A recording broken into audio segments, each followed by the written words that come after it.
This short tutorial will show you how to build a cost-effectiveness decision tree in TreeAge Pro.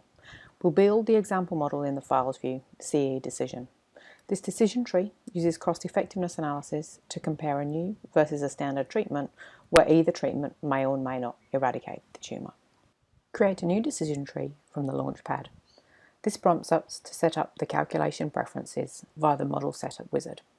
For this model, we set the calculation method to cost-effectiveness, and then we set the willingness to pay to 50,000.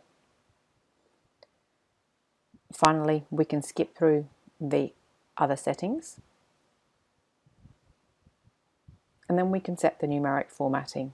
So for cost, we set that to currency, and for the second payoff of effectiveness, we set that to a suffix of life years.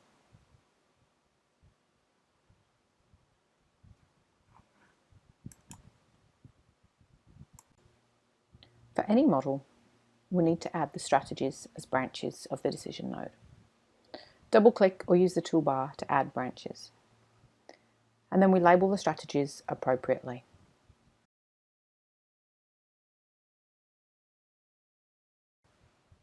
Each strategy then expands out into different patient pathways. Chance nodes represent points where 2 or more events could occur for any patient. Double-click to add branches for these events, representing whether or not the tumour is eradicated. Enter labels for patient events as before. With strategies and patient pathways added, we can now add numeric model inputs by creating variables. Select the Variable Properties view and click the green plus to create a new variable, and give the new variable a name and enter its value under Root Definition.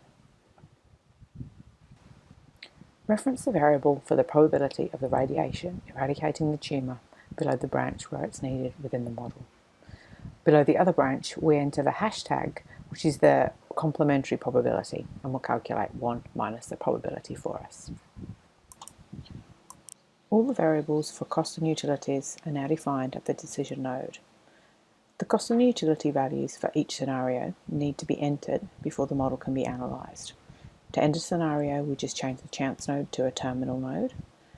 When we set the model up, it was to calculate the cost and utility in the tree preferences at the start. So now we need to enter the payoffs. For the standard treatment where radiation eradicates the tumour, we add the cost of radiation as well as the annual follow-up cost.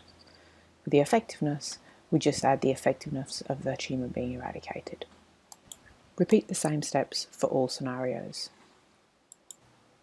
This is the completed model with all the scenarios now finished.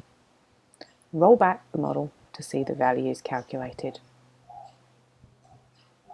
You can view Analyse the Cost-effectiveness decision tree tutorial for any help analysing this model further.